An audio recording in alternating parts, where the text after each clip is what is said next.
Welcome back. In this section, we'll be discussing different components of electrocardiography and the concepts behind it. The next section is entitled Electrocardiography. The electrocardiogram is a very useful tool that cardiologists and internal medicine doctors have to assess the electrical activity of the heart. It's measured using skin electrodes and denotes the sum of all electrical activity in the heart over time. Here on this slide, you can see an electrocardiogram under the normal condition, and you can see the components: the P wave, the PR segment, the QRS complex, the ST segment, the QT interval, the T wave, and the U wave. Again, the EKG is the sum of significant electrical events within the myocardium. Only the myocardium generates an electrical signal strong enough to be seen on the skin. The P wave represents atrial depolarization. The atria are small and do not have a large amount of mass. Therefore, the P wave is much smaller than the QRS complex. The PR interval is generally between 0.12 and 0.2 seconds. The PR interval denotes the depolarization of the right atrium, left atrium, and the passage through the AV node, as well as depolarization of the His and Purkinje system. These are invisible events that do not take place in the myocardium. Therefore, the EKG appears flat during this time, under most cases. The QRS complex denotes the depolarization of the right ventricle and left ventricle. Normally, the QRS complex is between 0.1 and 0.12 seconds. Here are two diagrams that show the action potential of a single ventricular muscle cell and the electrocardiogram. These can be superimposed on each other to show that the QRS complex actually occurs during phase 0 of the action potential, and the T wave actually takes place during phase 3 of the action potential. And this makes sense, because the T wave represents repolarization, as does phase 3 of the action potential. The QRS complex represents ventricular depolarization. The Q wave of the QRS complex is simply the first downward deflection prior to an R wave. Not all QRS complexes will have a Q wave. Very large Q waves are indicators of old myocardial infarction. An R wave is the first upward deflection, whether it's preceded by a Q wave or not. An S wave is a downward deflection following an R wave. An R prime is a second upward deflection, and an S prime is a downward deflection following an R prime. What causes the shape of the QRS complex? It depends on the electrical leads and the direction of depolarization.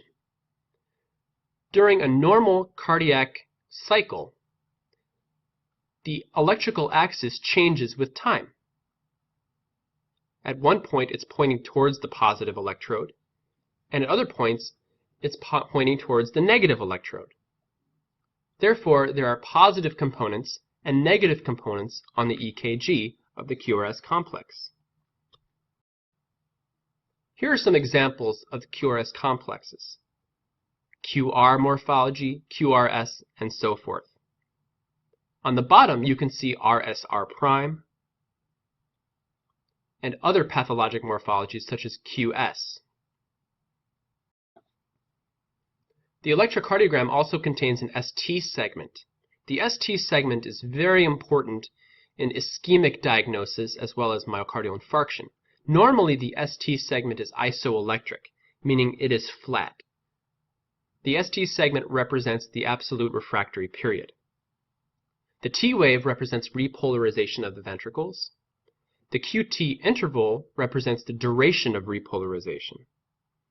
If the QT interval is prolonged, this is often pathologic and indicates usually electrolyte abnormalities or drug toxicity.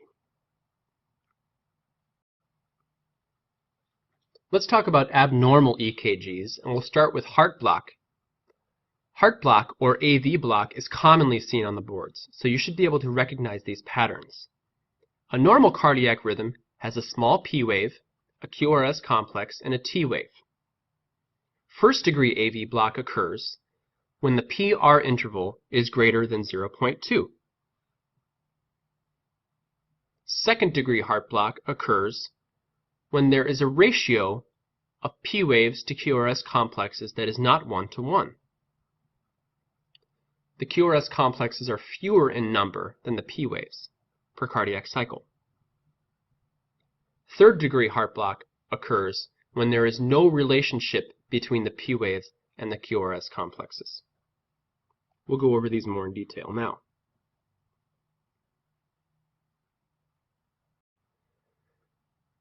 On an EKG, there are large boxes and small boxes of grids. The small boxes of grids are 0.04 seconds, or 40 milliseconds. The larger boxes are 200 milliseconds. 200 milliseconds is equal to 0.2 seconds. Therefore, a prolonged PR interval is greater than one large box, or 200 milliseconds. A prolonged PR interval is an indicator that there is some type of block between the atrium and the AV node. The delay is typically within the atrioventricular node. When first-degree AV block is seen by itself, it's considered benign. This is not a reason to admit somebody to the hospital or to start them on a pacemaker. First-degree AV block can be seen with enhanced vagal tone, certain medications, or electrolyte disturbances. It can also be seen in the elderly.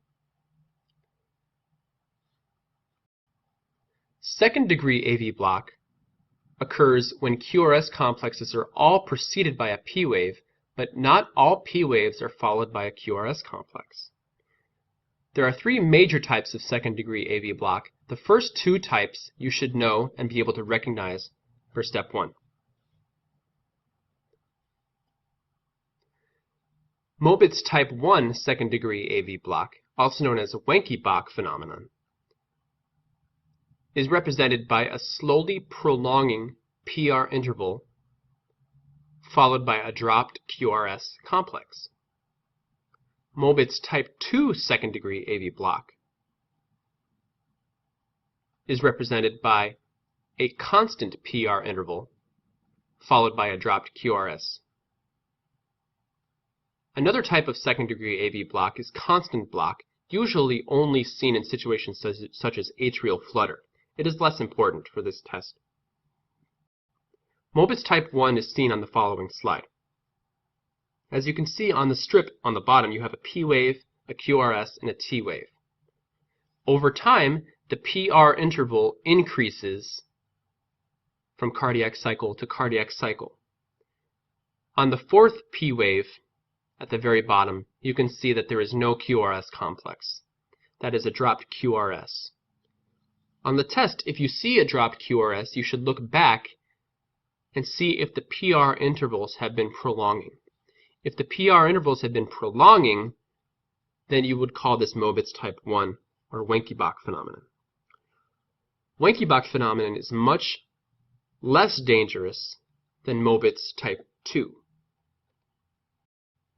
Mobitz 2 second-degree AV block involves the dropping of a QRS complex with an unchanged prior PR interval.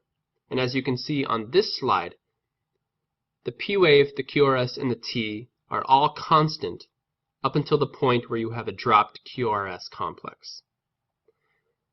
Mobitz 2 generally involves AV block at the level of the bundle of His, or at the bilateral bundle branches, or it could be a trifascicular block involving the right bundle, the left anterior fascicle, and the left posterior fascicle.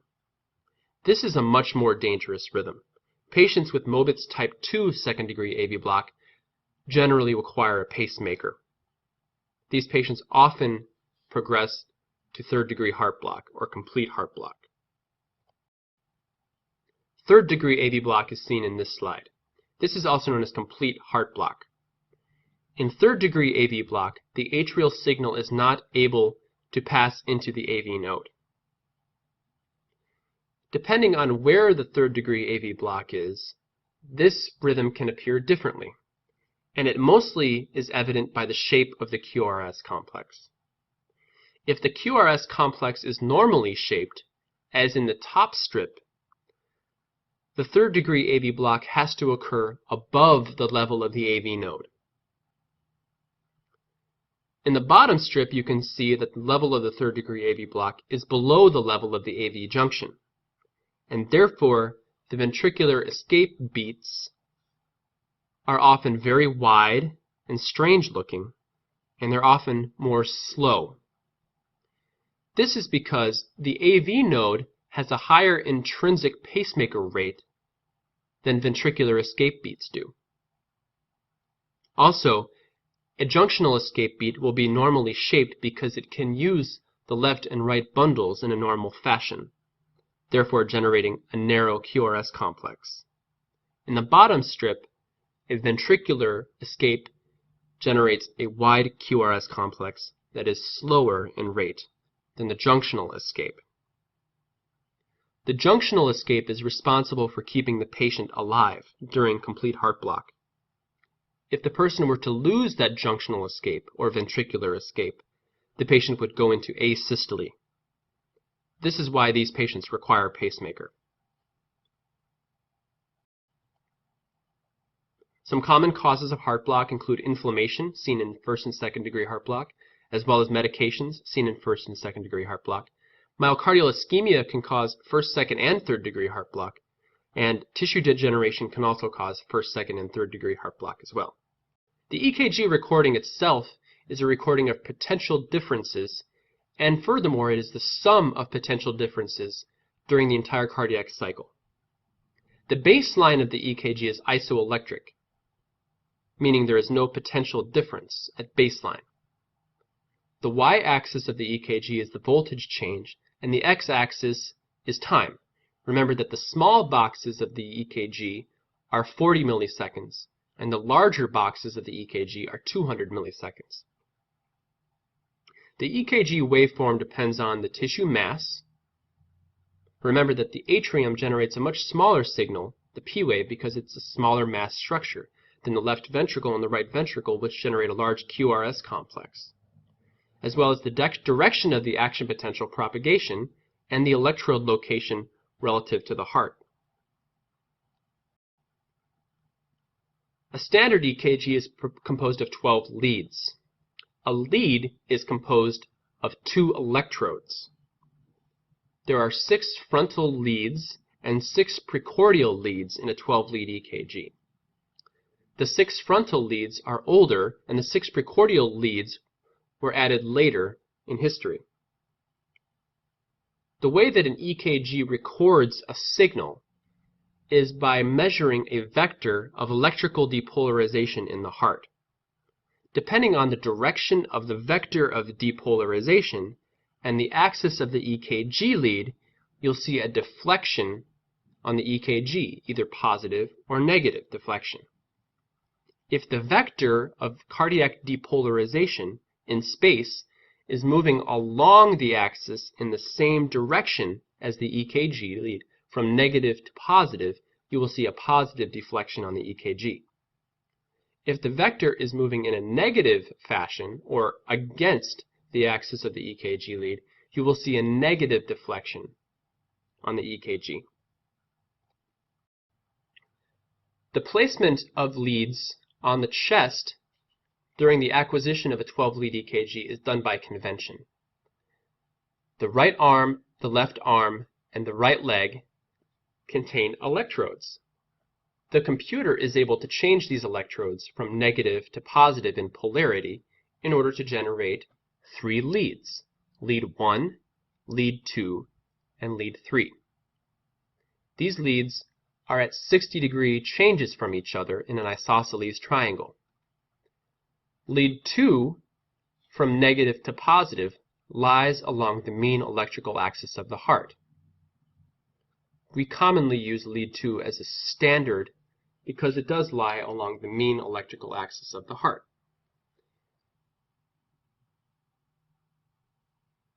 Lead 1 uses the right arm as a negative electrode and the left arm as a positive electrode, as you can see at the top of the chest. Lead 2 uses the right arm as a negative electrode and the left leg as a positive electrode. Lead 3 uses the left arm as a negative electrode and the left leg as a positive electrode.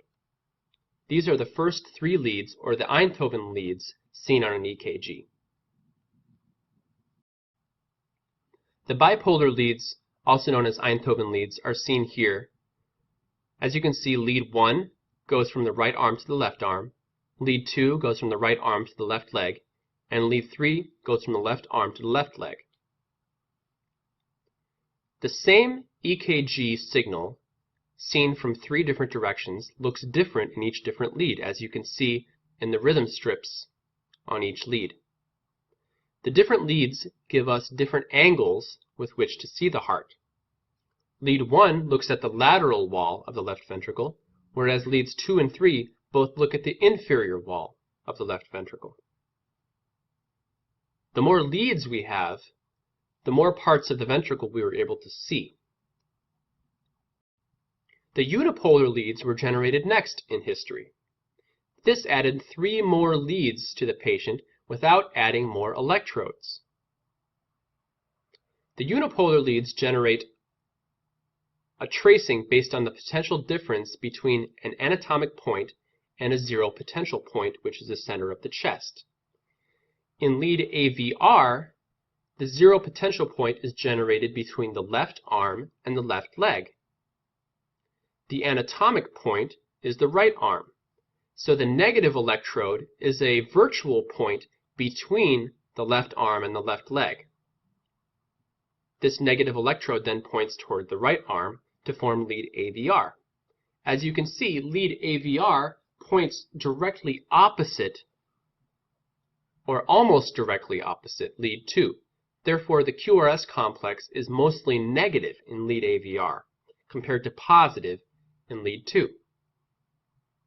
Lead AVL generates a negative electrode with the right arm and the left leg.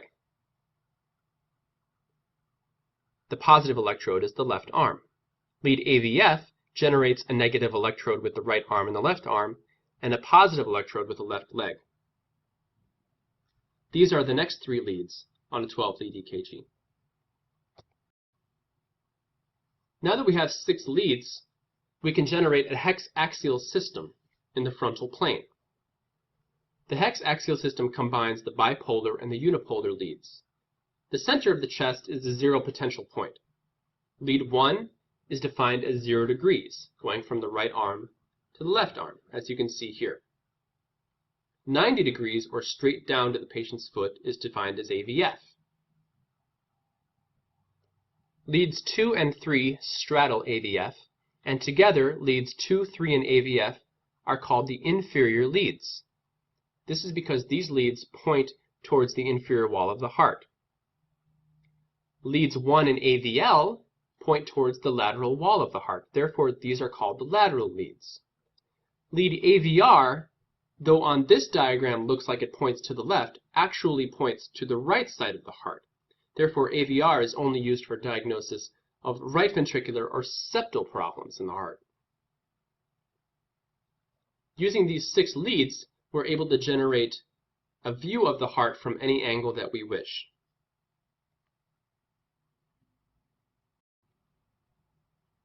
And as you can see from this diagram, leads 1 and AVL point towards the lateral wall, whereas 2, 3, and AVF point towards the inferior wall. The mean QRS axis is denoted here as pointing at approximately 60 degrees, which is approximately the direction of lead 2.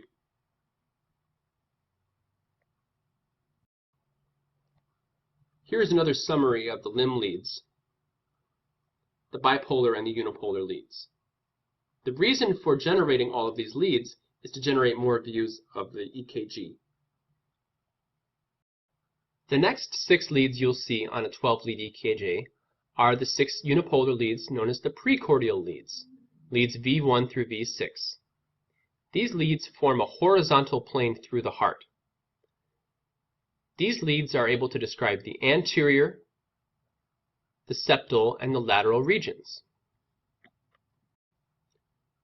As you can see in this diagram, leads V1 and V2 go directly anterior from the back to the front of the patient. We call these the septal leads because they're able to describe the interventricular septum. Leads V3 and V4 are called the anterior leads because they're able to describe the anterior wall of the left ventricle. Leads V5 and V6 are able to describe the lateral wall, so we call these the lateral leads. Remember that 1 and AVL are also lateral leads. Now let's discuss the EKG in its entirety, starting with initiation of depolarization by the sinoatrial node. The sinoatrial node gives off a depolarizing signal that travels through the atrial myocardium until it reaches the AV node. This is what causes the P wave. What you see here is a front of negative charges. Remember that the inside part of the heart muscle becomes more positive, whereas the outside component, or the extracellular portion of the cardiac muscle, becomes more negative during an action potential. What the EKG sees is actually the extracellular matrix, not the intracellular component. So the EKG actually is able to pick up the negative charges that are exiting the cardiac muscle and going to the extracellular space. This wave of negative charge travels down the atrium from the top of the heart, the SA node, to the AV node, and that's where it stops. Once the atria are completely depolarized and they've contracted, then the AV node depolarizes and sends a signal into the His-Purkinje system. The first component of the left and right ventricle to contract is the interventricular septum. And what you see is another wave of negative charges on the outside of the cell propagating from left to the right. That septal depolarization and apical depolarization is what you first see on the EKG. And that is the Q wave. And as you can see at the bottom of this slide, the QRS complex following the P wave has a slight Q wave in some leads that represents the septal depolarization. Next you see an R wave. The R wave is represented by apical depolarization, meaning the signal travels towards the apex of the heart, which gives you a mean electrical axis of approximately 60. This causes a positive deflection in R wave in most of the cardiac leads.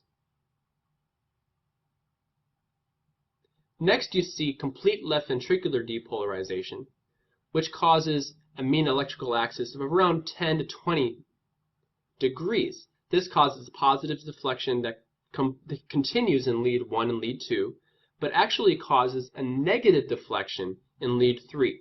That's why at the bottom right you can see an S wave in lead 3 during left ventricular depolarization. During late left ventricular depolarization, the lateral wall of the left ventricle is just being depolarized. In this diagram you can see that now there is still positive deflection in lead 1, and there is a slight positive deflection in lead 2, and there's still a slight negative deflection in lead 3. At the end of this cardiac cycle, after all the ventricle muscle is depolarized, the QRS complex returns to isoelectric state. And you can see the resultant QRS complexes in leads 1 and lead 2 and lead 3. During repolarization, there is a wave of positive charges that moves through the ventricular myocytes that causes a T wave to form. That positive wave moves from the endocardium down into the deeper portion of the myocardium towards the epicardium. This causes the production of a T wave. T waves in general are positive, and as you see, there are positive T waves in lead 1 and lead 2 in this diagram, and a slightly negative T wave in lead 3. The result, as you see here, is a 12-lead EKG. Remember that on a 12-lead EKG, vertically the times are equal, so that you can see lead 1, lead 2, and lead 3 here all the way to the left are all occurring at exactly the same time, as are AVR, AVL, and AVF. Lead V1 and V2 and V3 are also concurrent, as well as lead V4, V5, and V6. Lead 2 is given consistently along the bottom of the EKG as a rhythm strip, so that if you need to, you can identify rhythm disturbances. This is a normal 12-lead EKG. The mean electrical axis of the heart is the average vector generated by depolarization over a single cardiac cycle. The mean electrical axis of the heart is normally about 60 degrees, positive 60 degrees. A normal mean electrical axis can vary from approximately negative 10 degrees or negative 30 degrees all the way up to positive 90 to positive 100 degrees. If the mean electrical axis of the heart is deviated to the right, meaning positive, that's called right axis deviation. That's commonly seen in patients with right ventricular hypertrophy. By that same token, a left axis deviation from about 0 degrees to negative 90 degrees, seen here on the frontal plane, is commonly seen in patients that have left ventricular hypertrophy. The magnitude and direction of the mean electrical axis is determined by the mass of the tissues, sequence of activation, and the speed of conduction. The mean electrical axis is only determined using the first 6 leads, not the precordial leads. This ends the first of 2 sections on electrocardiography. In the next section, we'll be going into more detail and talking about different types of arrhythmias.